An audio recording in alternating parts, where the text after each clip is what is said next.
राजमाता अहिल्याराणी होळकर ह्या शिवभक्त होत्या. हर हर महादेव म्हणून त्यांनी त्यांच्या राज्यकारभाराची सुरुवात ही चांगल्या पद्धतीनंच केली.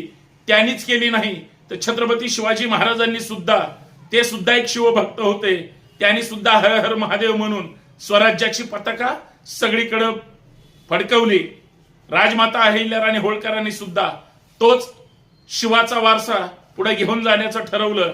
पण त्यांची जी लोककल्याणकारी काम असतील, जी जनतेच्या हिताची काम असतील, जनकल्याणकारी काम असतील, याकडे आपण दुर्लक्ष करून चालणार नाही. रस्ते असतील, विहिरी असतील, धर्मशाळा असतील, रुग्णालय असतील, ह्या सगळ्या त्या काळी 300 वर्षापूर्वी राजमाता अहिल्याराणी होळकरांनी ज्यावेळेस या महाराष्ट्राच्या भूमीत जन्म घेतला, नंतरच्या त्यांच्या 22 वर्षाच्या कारकिर्दीनंतर, विवाह झाल्यानंतर त्यावेळेची काय परिस्थिती असेल, काहीच नव्हतं. ना दळणवळणाची साधनं होती, ना संपर्काची साधनं होती.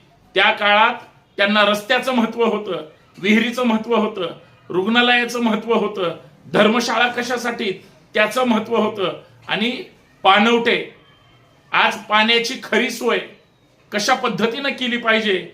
राजमाता अहिल्याराणी होळकरांच्या या 300व्या जयंतीच्या निमित्तानं बांधवांनो, आपल्याला तो राजमाता अहिल्याराणी होळकरांचा त्या काळचा स्वराज्याचा वारसा आणि आज महाराष्ट्राची गरज काय आहे, तर आज सुद्धा प्रत्येक गोष्टीमध्ये आदर्श राज्यकारभार कसा करावा, हा राजमाता अहिल्याराणी होळकरांच्या त्या कर्तृत्वातून तो ठसा उमटवल्याचं जे प्रतीक आहे, ते आज आपल्याला प्रत्येक ठिकाणी पाहायला मिळतं.